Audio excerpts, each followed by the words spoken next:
السلام علیکم ورحمۃ اللہ وبرکاتہ۔ امید ہے آپ تمام طلبہ خیریت سے ہوں گے۔ اللہ تعالیٰ آپ کو اپنی حفظ و امان میں رکھے۔ ہم اقرا حفاظ بوائز سیکنڈری اسکول کی جانب سے جماعت نہم دہم کی تفسیر کی آن لائن کلاس میں آپ کو ایک مرتبہ پھر خوش آمدید کہتے ہیں۔ عزیز طلبہ، گزشتہ سبق میں ہم نے نزول قرآن پہ بات کی تھی، اور پہلا نزول اور دوسرا جو نزول تھا تدریجی نزول، اس کو تفصیل سے آپ کے سامنے بیان کیا۔ اس کے ساتھ ہم نے شان نزول پہ بات کی، مکی اور مدنی آیات کے فرق پہ ہم نے بات کی، اور آج کا جو درس ہے وہ تاریخ حفاظت قرآن پر ہے کہ رسول اللہ صلی اللہ علیہ وسلم کے عہد مبارک میں کس طرح قرآن کریم کی حفاظت کی، کیا کیا طریقے اختیار کیے گئے، اور پھر اس کے بعد حضرت ابو بکر صدیق رضی اللہ تعالیٰ کے دور میں کس طرح قرآن کریم کو جمع کیا گیا، اور پھر عثمان غنی رضی اللہ تعالیٰ عنہ کے دور میں قرآن کریم کو کس طرح جمع کیا گیا اور اس کی ضرورت کیوں پیش آئی۔ اس پر آج کے درس میں ہم انشاءاللہ تفصیل سے آپ کے سامنے بات کریں گے، گفتگو کریں گے۔ تو آئیے اب ہم سبق شروع کرتے ہیں۔ پہلا عنوان ہے عہد رسالت میں حفاظت قرآن۔ عزیز طلبہ، جیسا کہ گزشتہ درس میں ہم بتا چکے ہیں کہ قرآن کریم کا ایک نزول تو لوح محفوظ سے آسمان دنیا پر ہوا، اور وہ ایک ساتھ ہی ہوا، اور دوسرا جو نزول تھا وہ تدریجی نزول تھا جو آسمان دنیا سے رسول اللہ صلی اللہ علیہ وسلم کے قلب مبارک پر ہوا، اور 23 سال کے عرصے میں ہوا۔ تو ایک ساتھ قرآن کریم پورا کا پورا نازل نہیں ہوا، بلکہ اس کی مختلف آیات ضرورت اور حالات کی مناسبت سے نازل کی جاتی رہیں۔ اس لیے عہد رسالت میں تو یہ ممکن نہیں تھا کہ شروع سے ہی اسے کتابی شکل میں لکھ کر محفوظ کر لیا جائے۔ چنانچہ ابتدائی اسلام میں تو قرآن کریم کی حفاظت کے لیے سب سے زیادہ زور حافظے پر دیا گیا۔ شروع میں جب وحی نازل ہوتی تو آپ صلی اللہ علیہ وسلم اس کے الفاظ کو اسی وقت دہرانے لگتے تھے تاکہ وہ اچھی طرح یاد ہو جائیں۔ آپ صلی اللہ علیہ وسلم ان آیات کو فوراً دہرانا شروع کرتے تھے تاکہ وہ آپ کو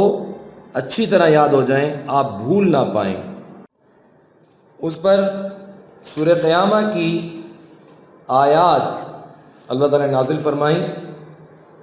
لا تحرک به لسانک لتعجل به ان علینا جمعہ وقرآنہ۔ اے پیغمبر، آپ اس قرآن کو جلدی جلدی یاد کرنے کے لیے اپنی زبان نہ ہلایا کریں، یقین رکھو کہ اس کو یاد کرانا اور پڑھوانا ہماری ذمہ داری ہے۔ یعنی حضور اقدس صلی اللہ علیہ وسلم کو پریشان ہونے کی ضرورت نہیں ہے، بلکہ ہم اس قرآن کریم کو یاد کروائیں گے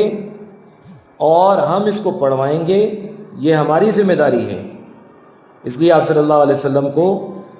اس پریشانی سے اور اس فکر سے اللہ تعالیٰ نے آزاد کر دیا کہ آپ قرآن کریم کو یاد رکھنے کے لیے، کیونکہ آپ صلی اللہ علیہ وسلم کو یہ خطرہ ہوتا تھا، یہ خوف ہوتا تھا کہ کہیں ایسا نہ ہو کہ وہ بھول جائیں، تو آپ صلی اللہ علیہ وسلم کو یہ تسلی دے دی گئی کہ اللہ تعالیٰ خود آپ میں ایسا حافظہ پیدا فرما دیں گے کہ ایک مرتبہ نزول وحی کے بعد آپ اسے بھول نہیں سکیں گے۔ چنانچہ یہی ہوا کہ ادھر آپ صلی اللہ علیہ وسلم پر آیات قرآنی نازل ہوتی اور ادھر وہ آپ کو یاد ہو جاتی۔ اس طرح حضور اقدس صلی اللہ علیہ وسلم کا سینہ مبارک قرآن کریم کا سب سے زیادہ محفوظ گنجینہ بن گیا، یعنی وہ محفوظ جگہ جہاں سے کوئی اس کو مٹا نہیں سکتا، کوئی اسے نکال نہیں سکتا، اور نہ وہ بھول سکتا ہے۔ جس میں کسی ادنا غلطی یا ترمیم و تغیر کا امکان بھی نہیں تھا، پھر آپ مزید احتیاط کے طور پر ہر سال رمضان المبارک کے مہینے میں حضرت جبرائیل علیہ السلام کو قرآن سنایا کرتے تھے، اور جس سال آپ کی وفات ہوئی اس سال آپ نے 2 مرتبہ حضرت جبرائیل علیہ السلام کے ساتھ دور کیا۔ اور آپ اس دور کو سمجھتے ہیں، آپ حفاظ ہیں کہ دور کیا ہوتا ہے۔ پھر اس دور میں یعنی مکی دور میں چونکہ لکھنے پڑھنے والے بہت کم تھے،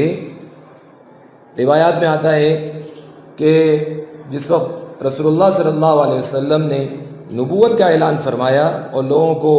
دین کی طرف بلایا، اس وقت پورے مکہ مکرمہ میں کل 17 آدمی تھے جو لکھنا پڑھنا جانتے تھے پورے شہر میں۔ لیکن ان عربوں کا جو حافظہ تھا وہ کمال کا تھا اور بلا کا تھا۔ لکھنے پڑھنے والوں کی تعداد تو کم تھی، لیکن یادداشت اس قدر زبردست تھی کہ اس یادداشت کے معاملے میں وہ دنیا کی اقوام میں بہت ممتاز مقام رکھتے تھے۔ آپ اسے اندازہ کر لیں کہ ایک شخص ہزاروں اشعار کا حافظ ہوتا تھا اور وہ سن کے یاد کرتا تھا، یا اگر کسی کو پڑھنا آتا تو پڑھ کے یاد کرتا تھا، اور دیہاتی جو لوگ تھے ان کو اپنے خاندان کے نہیں بلکہ اپنے گھوڑوں، اپنے جانوروں تک کے نسب یاد ہوتے تھے۔ تو بتلانے کا مقصد یہ ہے کہ ان کا قوت حافظہ اور یادداشت کی قوت بہت کمال کی تھی، لہٰذا اسی قوت حافظہ سے شروع میں کام لیا گیا، اور صحابہ اکرام بھی قرآن کریم کو یاد کرتے تھے، حفظ کرتے تھے اور اس کو اپنے سینوں میں محفوظ کرتے تھے۔ اگرچہ اس وقت بھی قرآن کریم لکھا ضرور گیا ہے، ایسا نہیں ہے کہ اس وقت قرآن کریم نہیں لکھا گیا، لیکن میں آپ کو یہ سمجھا رہا ہوں کہ شروع میں حافظے پر زیادہ زور دیا گیا۔ لکھا اس وقت بھی گیا ہے، جیسے حضرت عمر رضی اللہ تعالیٰ کا اسلام لانے کا جو واقعہ ہے آپ کو یاد ہوگا کہ جب وہ اپنے بہن کے گھر پہنچے اور بہن اور بہنوئی کو مارا، اور پھر جب بعد میں ان کا دل نرم ہوا تو انہوں نے کہا کہ اچھا وہ جو تم پڑھ رہے تھے وہ لاؤ، تو ان کی بہن نے کہا پہلے غسل کرو پھر ہم تمہیں دکھائیں گے، یعنی وہ لکھا ہوا موجود تھا جبھی تو انہوں نے کہا کہ لاؤ، اور ان کی بہن نے بھی اس کو ہاتھ لگانے سے پہلے غسل کرنے کی تاکید کی۔ تو لکھا ہوا اس وقت بھی موجود تھا اور لکھا جا رہا تھا، لیکن چونکہ کاغذ نہیں تھا، کاغذ بہت ناپید تھا، بہت کم تھا، کمیاب تھا، تو اس وجہ سے لکھنے پر زور نہیں دیا گیا، بلکہ جو اللہ تعالیٰ نے صلاحیت دی تھی یادداشت کی اس سے کام لیا گیا، اور صحابہ نے قرآن کریم یاد کرنا شروع کیا۔ پھر آپ صلی اللہ علیہ وسلم صحابہ اکرام کو قرآن کریم کے معنی کی تعلیم ہی نہیں دیتے تھے، بلکہ انہیں اس کے الفاظ بھی یاد کراتے تھے، اور خود صحابہ اکرام کو قرآن کریم سیکھنے اور اسے یاد رکھنے کا بہت زیادہ شوق تھا کہ ہر شخص اس معاملے میں دوسرے سے آگے بڑھنے کی فکر میں رہتا تھا، اور کئی صحابہ نے اپنی زندگی صرف اسی کام کے لیے وقف کر دی تھی۔ وہ قرآن کریم کو نہ صرف یاد کرتے تھے بلکہ راتوں کو اس کو یاد کرنے کا ایک طریقہ انہوں نے یہ بھی اختیار کیا تھا، اور یہ بڑا زبردست طریقہ ہے کہ جتنا قرآن آپ یاد کریں اس کو نماز میں پڑھیں۔ تو یہ صحابہ کے زمانے سے یاد کرنے کا یہ طریقہ چلا آ رہا ہے کہ راتوں کو نماز میں اسے دہراتے تھے۔ عبادہ بن صامت رضی اللہ تعالیٰ فرماتے ہیں کہ جب کوئی شخص ہجرت کر کے مکہ مکرمہ سے مدینہ طیبہ آتا تو آپ صلی اللہ علیہ وسلم اسے ہم انصاریوں میں سے کسی ایک کے حوالے فرما دیتے تاکہ وہ اسے قرآن سکھائے، اور مسجد نبوی میں قرآن سیکھنے سکھانے والوں کی آوازوں کا اتنا شور ہوا، اتنی آوازیں بلند ہو گئیں کہ رسول اللہ صلی اللہ علیہ وسلم کو یہ تاکید فرمانی پڑی کہ اپنی آوازیں پست کرو تاکہ کوئی مغالطہ پیش نہ آئے۔ اپنی آوازوں کو ذرا ہلکا رکھو۔ چنانچہ تھوڑی ہی مدت میں صحابہ اکرام کی ایک ایسی بڑی جماعت تیار ہو گئی جسے قرآن کریم حفظ تھا، یاد تھا۔ اس جماعت میں خلفائے راشدین کے علاوہ اور دیگر صحابہ، بہت سارے صحابہ ہیں، ان میں سے کچھ کے نام میں عرض کر دیتا ہوں، جیسے حضرت عبداللہ بن مسعود ہیں، حضرت حذیفہ بن یمان رضی اللہ تعالیٰ عنہ ہیں، حضرت عبداللہ ابن عمر ہیں، حضرت معاویہ رضی اللہ تعالیٰ عنہ ہیں، حضرت معاویہ رضی اللہ تعالیٰ عنہ ہیں۔ اس جماعت میں خلفائے راشدین کے علاوہ حضرت عبداللہ ابن مسعود رضی اللہ تعالیٰ عنہ، حضرت حذیفہ بن یمان رضی اللہ تعالیٰ عنہ، حضرت ابو ہریرہ رضی اللہ تعالیٰ عنہ، حضرت عبداللہ ابن عمر رضی اللہ تعالیٰ عنہ، حضرت عبداللہ ابن عباس رضی اللہ تعالیٰ عنہ، اور اسی طرح حضرت معاویہ رضی اللہ تعالیٰ عنہ، حضرت عبداللہ ابن زبیر رضی اللہ تعالیٰ عنہ وغیرہ، اور خواتین میں حضرت عائشہ صدیقہ رضی اللہ تعالیٰ عنہ، حضرت حفصہ رضی اللہ تعالیٰ عنہ وغیرہ شامل تھیں، جن کو قرآن کریم یاد تھا، انہوں نے قرآن کریم کو حفظ کر لیا تھا۔ تو عزیز طلبہ، یہاں تک ہماری بات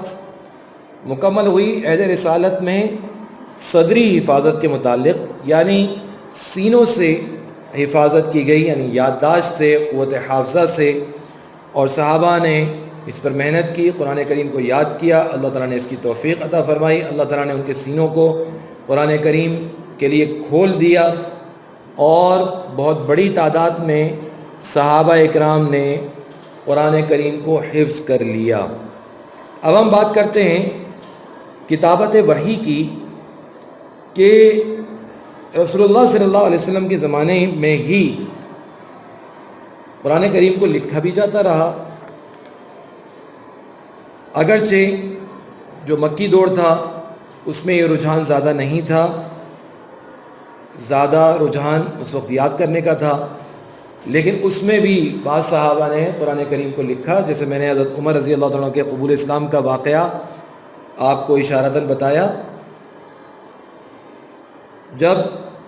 حضور اقدس صلی اللہ علیہ وسلم مدینہ طیبہ ہجرت کر کے تشریف لے آئے تو پھر آپ نے قرآن کریم کو لکھوانے کا بھی خاص اہتمام فرمایا۔ حضرت زید بن ثابت رضی اللہ تعالیٰ عنہ فرماتے ہیں کہ میں آپ کے لیے وحی کی کتابت کرتا تھا، جب آپ پر وحی نازل ہوتی تو آپ کو سخت گرمی لگتی اور آپ کے جسم اطہر پر پسینے کے قطرے موتیوں کی طرح ڈھلکنے لگتے تھے، پھر جب آپ سے یہ کیفیت ختم ہو جاتی تو میں مونڈے کی کوئی ہڈی یا کسی اور چیز کا کوئی ٹکڑا، کوئی چھال وغیرہ، کوئی چمڑے کا کوئی ٹکڑا لے کر خدمت میں حاضر ہوتا، آپ لکھواتے رہتے اور میں لکھتا جاتا، یہاں تک کہ جب میں لکھ کر فارغ ہوتا تو قرآن کو نقل کرنے کے بوجھ سے مجھے یوں محسوس ہوتا جیسی میری ٹانگ ٹوٹنے والی ہے اور میں کبھی چل نہیں سکوں گا۔ بہرحال جب میں فارغ ہوتا تو آپ صلی اللہ علیہ وسلم فرماتے پڑھو، میں پڑھ کر سناتا، اگر اس میں کوئی کمی بیشی ہوتی، کوئی اصلاح ہوتی تو آپ اس کی اصلاح فرما دیتے اور پھر اسے لوگوں کے سامنے لے آتے۔ تو کتابت وحی حضور صلی اللہ علیہ وسلم اس کا بھی اہتمام فرماتے رہے، اور عثمان رضی اللہ تعالیٰ فرماتے ہیں کہ حضرت صلی اللہ علیہ وسلم کا یہ معمول تھا کہ جب قرآن کریم کا کوئی حصہ نازل ہوتا تو آپ کاتب وحی کو یہ ہدایت بھی فرما دیتے تھے کہ اسے فلاں صورت میں فلاں فلاں آیات کے بعد لکھا جائے۔ اس زمانے میں چونکہ عرب میں کاغذ کمیاب تھا، کاغذ نہیں ملتا تھا، اس لیے یہ قرآنی آیات زیادہ تر پتھر کی سلوں، چمڑوں کے ٹکڑوں پر، کھجور کی جو شاخیں ہیں ان پر، بانس کے ٹکڑوں پر، درخت کے بعض پتوں پر، جانوروں کی ہڈیوں پر، خاص طور پر یہ شانے کی جو ہڈی ہوتی ہے چوڑی ہوتی ہے اس پر، البتہ کبھی کبھی کاغذ کے ٹکڑے بھی استعمال کیے گئے ہیں۔ اس طرح عہد رسالت میں قرآن کریم کا ایک نسخہ تو وہ تھا جو حضرت صلی اللہ علیہ وسلم نے اپنی نگرانی میں لکھوایا تھا، اگرچہ وہ مرتب کتاب کی شکل میں تو نہیں تھا بلکہ متفرق چیزوں پر، متفرق جو ہے وہ چیزوں پر، جیسے میں نے اوپر ذکر کیا کہ چمڑوں کے ٹکڑوں پر یا کھجور کی شاخوں پر یا دیگر چیزوں پر اس شکل میں موجود تھا، لیکن اس کے ساتھ ہی بعض صحابہ اکرام بھی اپنی یادداشت کے لیے آیات قرآنی اپنے پاس لکھ لیتے تھے، اور یہ سلسلہ اسلام کے ابتدائی عہد سے جاری تھا۔ میں پھر دوبارہ اس کا حوالہ جو ہے وہ مثال کے طور پہ دے دیتا ہوں، جو حضرت عمر رضی اللہ تعالیٰ کے اسلام لانے کے واقعے سے پتہ چلتا ہے کہ ان کی بہنوئی کے پاس قرآن کریم لکھا ہوا موجود تھا، جو حصہ کچھ آیات ان کے پاس موجود تھیں۔ بہرحال آپ صلی اللہ علیہ وسلم نے کتابت وحی کا بھی بہت اہتمام فرمایا، اور بہت سے صحابہ نے جو ہے وہ وحی کی کتابت کی، جس میں مشہور نام حضرت زید بن ثابت رضی اللہ تعالیٰ عنہ کا ہے، اور اس کے علاوہ خلفائے راشدین ہیں، اس کے علاوہ ان کے علاوہ حضرت زبیر بن عوام رضی اللہ تعالیٰ عنہ، حضرت معاویہ رضی اللہ تعالیٰ عنہ، حضرت مغیرہ بن شعبہ رضی اللہ تعالیٰ عنہ، حضرت خالد بن ولید رضی اللہ تعالیٰ عنہ نے بھی جو ہے وہ وحی کی کتابت کی ہے۔ اسی طرح حضرت ثابت بن قیس رضی اللہ تعالیٰ عنہ، حضرت ابان بن سعید رضی اللہ تعالیٰ عنہ وغیرہ جو ہے وہ قابل ذکر حضرات ہیں، جنہوں نے وحی کی کتابت جو ہے وہ کی ہے اور وہ کرتے رہے ہیں۔ تو اس طرح صدری حفاظت بھی جو ہے وہ ہوئی، یعنی قرآن کریم یاد کر کے بھی محفوظ کیا گیا، اور حضور اقدس صلی اللہ علیہ وسلم کے زمانے میں ہی جو ہے وہ لکھا بھی گیا۔ تو عزیز طلبہ، حضور اقدس صلی اللہ علیہ وسلم کے زمانے مبارک میں ہی قرآن کریم کو لکھا بھی جا چکا تھا، لیکن ایک جگہ پر کسی کتابی شکل میں یا مختلف صحیفوں کی شکل میں وہ موجود نہیں تھا، بلکہ بہت متفرق چیزوں پر لکھا ہوا تھا۔ یہاں تک کہ ابو بکر صدیق رضی اللہ تعالیٰ کے دور میں مسلمہ کذاب، جو نبوت کا جھوٹا دعوے دار تھا، اس سے جنگ یمامہ ہوئی، اور اس میں بہت کثیر تعداد میں تقریباً 1200 صحابہ اکرام نے جام شہادت نوش کیا، جس میں سے تقریباً 700 حفاظ اکرام تھے۔ تو جب یہ اتنی بڑی تعداد حفاظ کی شہید ہوئی، تو حضرت عمر رضی اللہ تعالیٰ عنہ نے حضرت ابو بکر صدیق رضی اللہ تعالیٰ عنہ کو یہ رائے دی کہ قرآن کریم جو مختلف چیزوں پر لکھا ہوا ہے اس کو یکجا کر لیا جائے، تاکہ محفوظ ہو جائے، اور کہیں ایسا نہ ہو کہ آگے آنے والی جو امت ہے، جو ہماری نسلیں ہیں، ان تک کہیں ایسا نہ ہو کہ قرآن کریم کا کوئی حصہ جو نہ پہنچ سکے۔ اس لیے قرآن کریم کو ایک جگہ محفوظ کر لیا جائے۔ اس بنا پر حضرت ابو بکر صدیق رضی اللہ تعالیٰ عنہ نے یہ ضروری سمجھا کہ قرآن کریم کے منتشر حصوں کو یکجا کر کے محفوظ کر دیا جائے، اور اس کے لیے انہوں نے، ان دونوں حضرات نے، حضرات شیخین نے حضرت زید بن ثابت رضی اللہ تعالیٰ عنہ کو جو ہے وہ چنا اور ان کو بلوایا، اور حضرت زید بن ثابت رضی اللہ تعالیٰ عنہ جب وہاں پہنچے تو حضرت ابو بکر صدیق رضی اللہ تعالیٰ عنہ نے ان کو بتایا کہ حضرت عمر رضی اللہ تعالیٰ عنہ نے یہ رائے دی تھی، اور شروع میں تو مجھے اس پہ شرح صدر نہیں تھا، لیکن اللہ تعالیٰ نے اس کے لیے میرا سینہ کھول دیا، اور اب میری رائے بھی یہ ہے کہ قرآن کریم جمع کرنے کا کام شروع کیا جائے، اس لیے کہ یہ کام بہتر ہی بہتر ہے، اس میں بہتری ہی بہتری ہے۔ تو حضرت ابو بکر صدیق رضی اللہ تعالیٰ نے حضرت زید بن ثابت رضی اللہ تعالیٰ کو فرمایا کہ تم نوجوان اور سمجھدار آدمی ہو، ہمیں تمہارے بارے میں کوئی بدگمانی نہیں ہے، تم رسول اللہ صلی اللہ علیہ وسلم کے سامنے بھی کتابت وحی کا کام کرتے رہے ہو، لہذا قرآن کریم کی آیتوں کو تلاش کر کے انہیں جمع کرو۔ حضرت زید بن ثابت رضی اللہ تعالیٰ فرماتے ہیں کہ خدا کی قسم اگر یہ حضرات مجھے کوئی پہاڑ ڈھونے کا حکم دے دیتے تو مجھ پر اس کا اتنا بوجھ نہ ہوتا جتنا قرآن جمع کرنے کے کام کا ہوا۔ میں نے ان سے کہا کہ آپ وہ کام کیسے کر رہے ہیں جو رسول اللہ صلی اللہ علیہ وسلم نے نہیں کیا، یعنی ایک جگہ جمع تو آپ صلی اللہ علیہ وسلم نے نہیں کیا۔ حضرت ابو بکر صدیق رضی اللہ تعالیٰ نے فرمایا خدا کی قسم یہ کام بہتر ہی بہتر ہے، اس کے بعد حضرت ابوبکر صدیق رضی اللہ تعالیٰ عنہ مجھ سے بار بار یہی کہتے رہے، یہاں تک کہ اللہ تعالیٰ نے میرا سینہ اسراء کے لیے کھول دیا. جو حضرت ابوبکر و عمر رضی اللہ تعالیٰ عنہما کی رائے تھی. چنانچہ میں نے قرآنی آیات کو تلاش کرنا شروع کیا اور کھجور کی شاخوں، پتھر کی تختیوں، سلوں اور لوگوں کے پاس جس طرح سے لکھا ہوا تھا، جس طرح سے محفوظ تھا، اس کو جمع کیا. اب یہ جمع کرنے کی تفصیل کیا ہے، اس کو بھی سمجھنے کی ضرورت ہے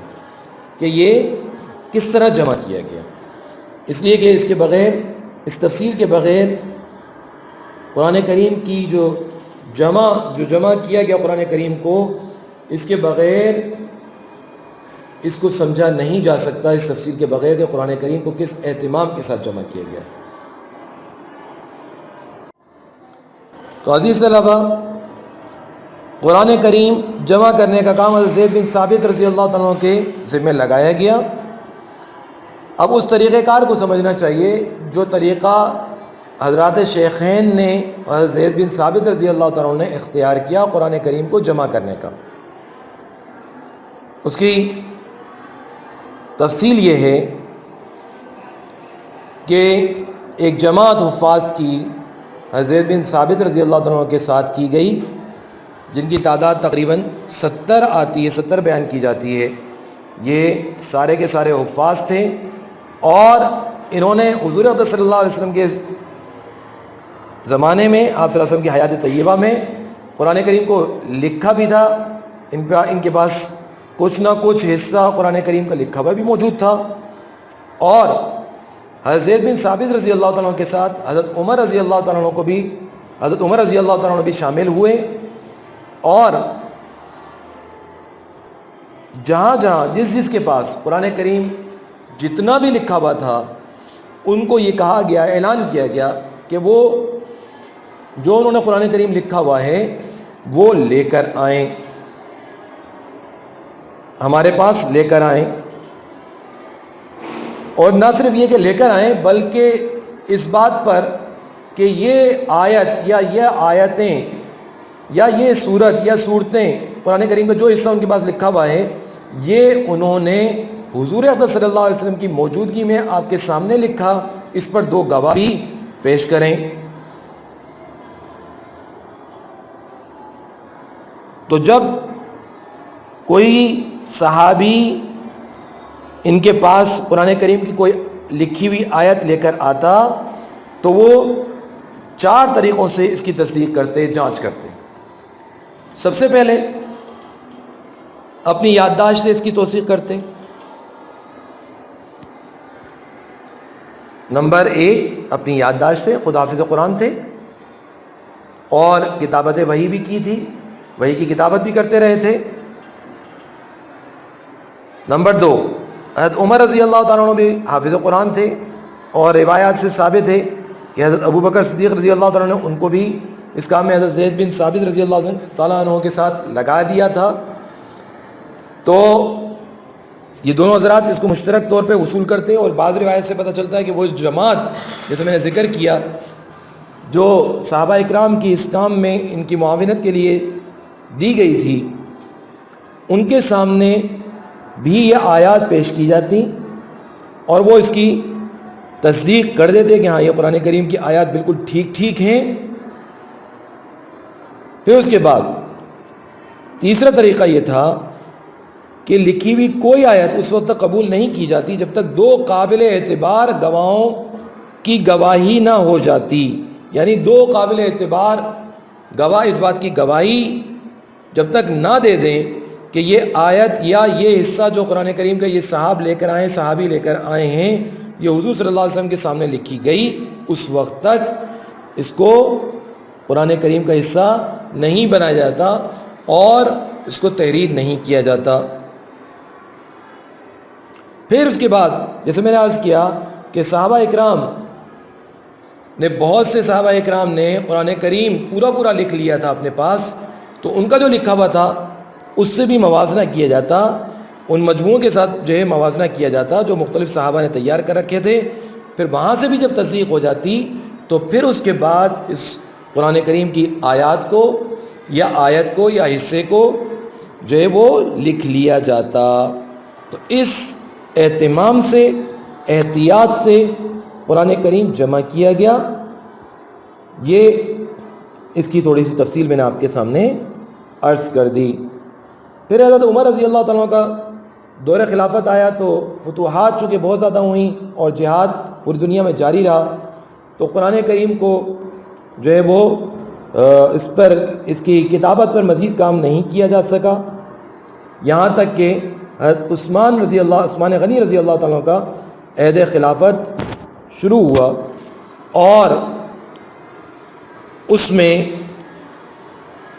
اسلام عرب سے نکل کر روم اور ایران اور اس سے بھی آگے علاقوں تک جو ہے وہ پہنچ چکا تھا۔ تو ہر نئے علاقے کے لوگ جو مسلمان ہوتے، تو جو صحابہ جنہوں نے قرآن کریم حضور صلی اللہ علیہ وسلم سے سیکھا تھا، اور یہ بھی آپ کو پتہ ہی ہے کہ قرآن کریم مختلف قرأتوں میں نازل ہوا، اور حضرت صلی اللہ علیہ وسلم سے صحابہ نے اس کو سیکھا، وہ عرب تھے، ان کے لیے ان سب قرأتوں کے مطابق اسے پڑھنے کی اجازت تھی، وہ اس کو سمجھتے تھے۔ لیکن جب اسلام عرب سے نکل کر عجم میں پھیلا تو صحابہ جہاں جہاں گئے تو انہوں نے وہاں اس علاقے کے لوگوں کے لیے، چونکہ وہ عرب تو نہیں تھے، عربی زبان سے بھی ناواقف تھے اور ان قرأتوں سے بھی ناواقف تھے، تو وہاں کے لحاظ سے جو آسان ترین قراءت تھی وہ ان کو سکھائی، وہ ان کو سکھا دی۔ اب جب یہ سیکھ گئے اور فتوحات کا سلسلہ جاری تھا، اور یہ عجمی لوگ بھی اسلام کے لشکر میں شامل ہوئے، مختلف علاقوں کے لوگ، مختلف جگہوں کے مختلف زبانیں بولنے والے جب اسلامی لشکر میں شامل ہوئے، اور کسی نے کسی کے سامنے قرآن کریم کی تلاوت کی تو دوسرا اس قرأت سے واقف نہیں تھا، اس لہجے سے واقف نہیں تھا، تو اس نے یہ سمجھا کہ یہ تو قرآن کریم غلط پڑھ رہا ہے، اس نے ٹوکا۔ جس کو ٹوکا گیا انہوں نے ان سے کہا کہ اچھا آپ پڑھ کے سنائیں۔ تو جب انہوں نے پڑھا تو وہ پہلے والے صاحب اس قرأت سے واقف نہیں تھے، تو انہوں نے ان کو کہا کہ آپ غلط پڑھ رہے ہیں۔ اس طرح یہ اختلاف بڑھتا گیا، یہاں تک کہ حضرت حذیفہ بن یمان رضی اللہ تعالیٰ عنہ آذربائیجان میں جہاد ہو رہا تھا، وہاں سے واپس تشریف لائے حضرت عثمان غنی رضی اللہ تعالیٰ عنہ کے پاس، اور ان سے یہ عرض کیا کہ قرآن کریم کی مختلف قرأتوں کی وجہ سے جھگڑا پیدا ہو رہا ہے، اختلاف پیدا ہو رہا ہے، اور یہ اختلاف بڑھ سکتا ہے اور سنگین صورتحال پیدا ہو سکتی ہے، تو اس کے لیے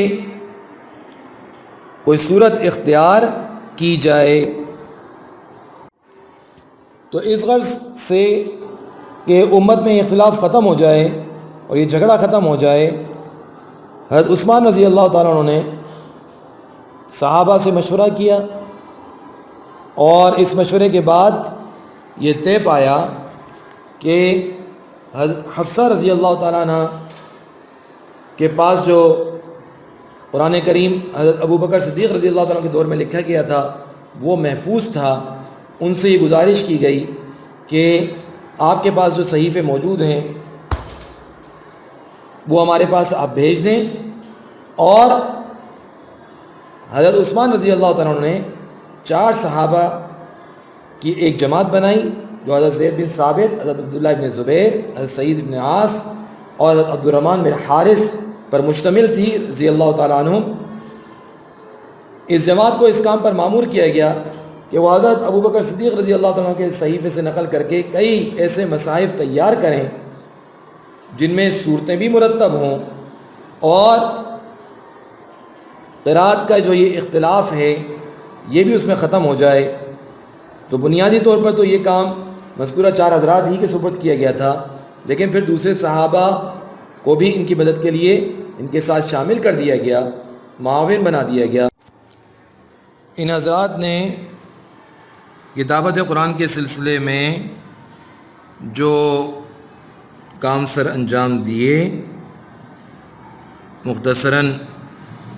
عرض کرتا ہوں کہ حضرت ابو بکر صدیق رضی اللہ تعالیٰ عنہ کے زمانے میں جو نسخہ تیار ہوا تھا اس میں صورتیں مرتب نہیں تھیں، بلکہ ہر صورت الگ الگ لکھی ہوئی تھی۔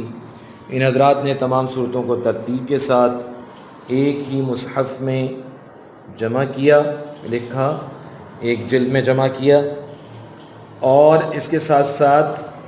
قرآن کریم کا مکمل معیاری نسخہ جو پوری امت کی اجتماعی تصدیق سے تیار کیا گیا ہو صرف ایک تھا،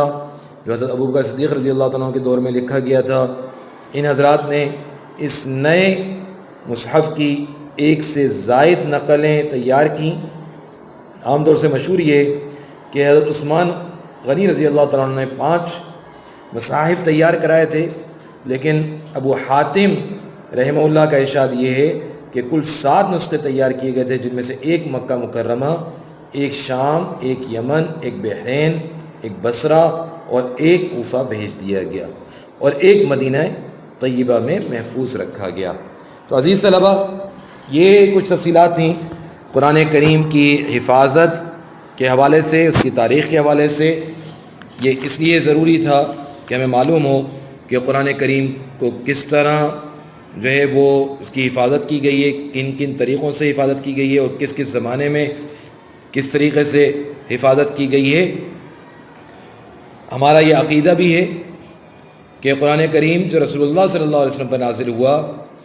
اس کا ایک ایک حرف ویسے ہی ہے جیسے حضور صلی اللہ علیہ وسلم پر نازل ہوا تھا۔ اس میں کوئی تحریف، کوئی رد و بدل، کوئی تبدیلی نہ ہوئی ہے، نہ ہو سکتی ہے، اس لیے کہ اللہ تعالیٰ نے قرآن کریم میں خود ارشاد فرمایا، انا نحن نزلنا الذکر و انا لہ لحافظون، کہ ہم ہی اسی قرآن کو، اس ذکر کو، قرآن کریم کو نازل کرنے والے ہیں اور ہم ہی اس کی حفاظت کرنے والے ہیں۔ جب اللہ تعالیٰ نے اس کی حفاظت اپنے ذمہ لے لی تو پھر اس میں کوئی تبدیلی، کوئی رد و بدل نہیں کر سکتا۔ اور اس بات کو ہم نے تاریخ کے حوالے سے، دلائل کے حوالے سے ہم نے اس کو ثابت کیا کہ قرآن کریم کو جس طرح جمع کیا گیا، اس طرح دنیا میں کسی بھی کتاب کو، چاہے وہ آسمانی کتابیں کیوں نہ ہوں، کسی بھی کتاب کو اس اہتمام سے، اس احتیاط سے جمع نہیں کیا گیا جس طرح قرآن کریم کو جمع کیا گیا ہے۔ آج کا درس یہاں ختم کر رہے ہیں۔ اللہ تعالیٰ مجھے اور آپ کو قرآن کریم کے نور سے ہمارے دلوں کو منور فرمائے اور اس کی خوب کثرت سے تلاوت کرنے کی توفیق عطا فرمائے۔ آمین۔ وآخر دعوانا ان الحمد للہ رب العالمین۔